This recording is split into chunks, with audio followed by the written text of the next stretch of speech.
ভেবেছিলেন খেলা শেষ? মাত্র ৫,০০০ ভোটে হেরে গিয়ে নাসিরউদ্দিন পাটোয়ারির স্বপ্ন ধূলিসাৎ হয়ে গেল। ভুল ভাবছেন। রাজনীতির দাবা বোর্ডে সবথেকে বড় চালটা কিন্তু এখনও বাকি। মির্জা আব্বাস জিতেছেন মাঠের লড়াই, কিন্তু নাসির জিতে নিয়েছেন গোটা পার্লামেন্ট। কিভাবে? সেই অবিশ্বাস্য ফিনিশিং জানতে চোখ রাখুন শেষ পর্যন্ত। আসসালামু আলাইকুম, স্বাগতম স্রোত নিউজে। ঢাকা ৮ আসন, বাংলাদেশের রাজনীতির সবথেকে উত্তপ্ত অগ্নিকুণ্ড। গত ২৪ ঘণ্টা ধরে টান টান উত্তেজনা আর স্নায়ুযুদ্ধের পর যে ফলাফল এলো, তা দেখে রীতিমতো ভিমরি খাচ্ছেন দেশের বাঘা বাঘা রাজনৈতিক বিশ্লেষকরাও। আপাতদৃষ্টিতে মনে হচ্ছে বিএনপির হেভিওয়েট ক্যান্ডিডেট মির্জা আব্বাস তার দীর্ঘদিনের সাম্রাজ্য ধরে রেখেছেন। কিন্তু ব্রেকিং নিউজ হলো, ভোটে হারলেও সংসদের দরজা নাসিরউদ্দিন পাটোয়ারির জন্য বন্ধ হয়নি, বরং তার জন্য খুলে গেছে আরও মর্যাদাপূর্ণ এক রাজকীয় তোরণ। ছাগল পাগল কত কথা বলে, সব তো শোনা যাবে না। হ্যাঁ, ঠিকই শুনছেন। সিনেমার ক্লাইম্যাক্সের মতোই এক নাটকীয় মোড় নিয়েছে এবারের নির্বাচন। মাত্র ৪ থেকে ৫,০০০ ভোটের ব্যবধান, যেখানে মির্জা আব্বাসের মতো একজন প্রবীণ ও প্রভাবশালী নেতার বিরুদ্ধে লড়াই করে জুলাই বিপ্লবের অগ্নিকণ্ঠ নাসিরউদ্দিন পাটোয়ারি ঘাড়ের ওপর নিঃশ্বাস ফেলেছেন, সেটাকেই তো নৈতিক বিজয় বলছেন অনেকে। কিন্তু গল্প এখানেই শেষ নয়। গল্পের আসল টুইস্ট লুকিয়ে আছে গতকালের সেই ঐতিহাসিক গণভোটে। একটু পেছনের দিকে তাকানো যাক। জুলাই সনদের সেই ঐতিহাসিক ঘোষণা মনে আছে তো, যেখানে বলা হয়েছিল আগামীর বাংলাদেশ আর একনায়কতন্ত্রের বাংলাদেশ হবে না, সংসদ হবে দ্বিকক্ষ বিশিষ্ট, অর্থাৎ একটি নিম্নকক্ষ বা লোয়ার হাউস আর অন্যটি উচ্চকক্ষ বা আপার হাউস। মির্জা আব্বাস জিতেছেন নিম্নকক্ষে, যেটা পেশিশক্তি, টাকা আর মাঠের ভোটের খেলা। কিন্তু উচ্চকক্ষ, ওটা হলো মেধা, পলিসি আর বুদ্ধিবৃত্তিক রাজনীতির জায়গা। আর সেখানেই বাজিমাত করেছেন নাসির। জুলাই সনদের হ্যাঁ জয়যুক্ত হওয়ার ফলে সংবিধানে যুক্ত হয়েছে আনুপাতিক প্রতিনিধিত্ব ব্যবস্থা বা পিআর সিস্টেম।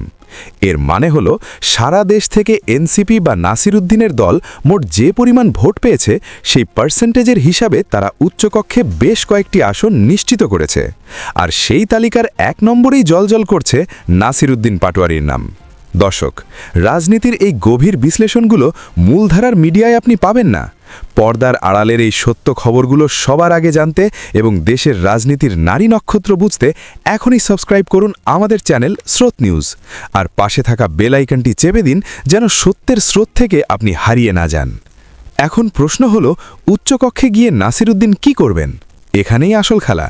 নিম্নকক্ষের এমপিরা ব্যস্ত থাকবেন রাস্তাঘাট, কালভার্ট আর স্থানীয় সালিশি নিয়ে, কিন্তু উচ্চকক্ষের সদস্যদের কাজ হল রাষ্ট্র পরিচালনা, আইন তৈরি এবং পলিসি মেকিং। অর্থাৎ নাসিরউদ্দিন পাটোয়ারি সংসদে যাচ্ছেন জুলাই বিপ্লবের মাস্টার মাইন্ড হিসাবে। পুলিশ সংস্কার, সংবিধানের গণতান্ত্রিকীকরণ এবং প্রশাসনের রন্ধ্রে রন্ধ্রে ঢুকে থাকা দুর্নীতি সাফ করার যে ব্লুপ্রিন্ট তার মাথায় আছে, সেটা বাস্তবায়ন করতেই তিনি সেখানে যাচ্ছেন। ভাবা যায়, মতিঝিল, পল্টন আর শাহজাহানপুরের মতো এলাকায় যেখানে বিএনপির একছত্র আধিপত্য, সেখানে নতুন প্রজন্মের এক প্রতিনিধি যেভাবে চোখে চোখ রেখে লড়াই করলেন, তা আগামী ৫০ বছরের রাজনীতির গতিপথ বদলে দিয়েছে। উনি গণতন্ত্রকে ধ্বংসের জন্য নামছে, এটা অভিযোগ না। আজকে মিডিয়ার সামনে হলে আমাকে মারছে। যে লোকটা বলতেছে আমি মির্জা আব্বাসের এলাকা আপনি কেন ঢুকছেন, সে আবার আমাকে মারতেছে। মির্জা আব্বাসের কপালে চিন্তার ভাঁজ পড়ারই কথা, কারণ তিনি হয়তো জানতেন না তার প্রতিপক্ষ শুধু ভোটের মাঠেই নয়, মেধার টেবিলেও সমান শক্তিশালী। বিশ্লেষকরা বলছেন, সংসদে এবার এক অদ্ভুত ফিউশন দেখা যাবে। একদিকে মির্জা আব্বাসের দীর্ঘদিনের অভিজ্ঞতা, অন্যদিকে নাসিরউদ্দিনের সংস্কারের জেদ। ওদের তো সংসদে যাওয়া উচিত, তার মানে হলো কিছু লোককে তারা পাস করুক আর ফেল করুক সংসদে। নাসির সংসদে কোনো আবেগী বক্তৃতা দিতে যাবেন না, তিনি কথা বলবেন ডেটা, লজিক এবং তথ্যের ভিত্তিতে।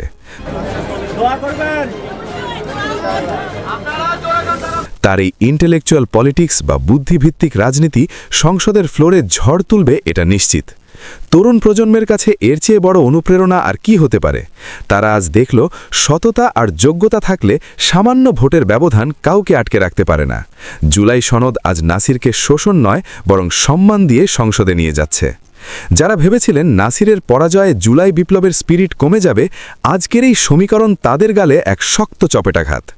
নাসিরউদ্দিন পাটোয়ারি হেরে গিয়েও আজ মহাবিজয়ী, কারণ তিনি প্রমাণ করেছেন বাংলাদেশের মানুষ এখন আর শুধু মার্কা দেখে না, তারা মেধা খোঁজে, তারা পরিবর্তন খোঁজে। আগামী 5 বছর সংসদ টেলিভিশনের পর্দায় নাসিরের সেই ব্যারিকেড ভাঙা কণ্ঠস্বর শোনার জন্য গোটা জাতি অপেক্ষা করছে। তিনি যখন সরকারের ভুলগুলো আঙুল দিয়ে দেখিয়ে দেবেন কিংবা ভালো কাজের প্রশংসা করবেন, তখন বোঝা যাবে উচ্চকক্ষ কেন এত গুরুত্বপূর্ণ। প্রিয় দর্শক, রাজনীতির এই জাদুকরি চাল আপনার কেমন লাগলো? আপনি কি মনে করেন উচ্চকক্ষে গিয়ে নাসিরউদ্দিন পাটোয়ারি তার যোগ্যতার প্রমাণ দিতে পারবেন, নাকি পুরনো রাজনীতির ভিড়ে তার কণ্ঠস্বর হারিয়ে যাবে? এই কার কথা বলতেছ? তোর নামটা পরিষ্কার বলো তো, কার কথা বলতেছ? ঢাকা শহরে সবাই জানে মির্জা আব্বাস চাঁদাবাজ। আপনার মূল্যবান মতামত আমাদের কমেন্ট বক্সে জানিয়ে দিন। দেখা হবে পরবর্তী ভিডিওতে আরও কোনো এক্সক্লুসিভ খবর নিয়ে। ততক্ষণ পর্যন্ত চোখ রাখুন স্রোত নিউজের পর্দায়। সত্যের সাথে সাহসের পথে আমরা আছি সব সময়। আল্লাহ হাফেজ।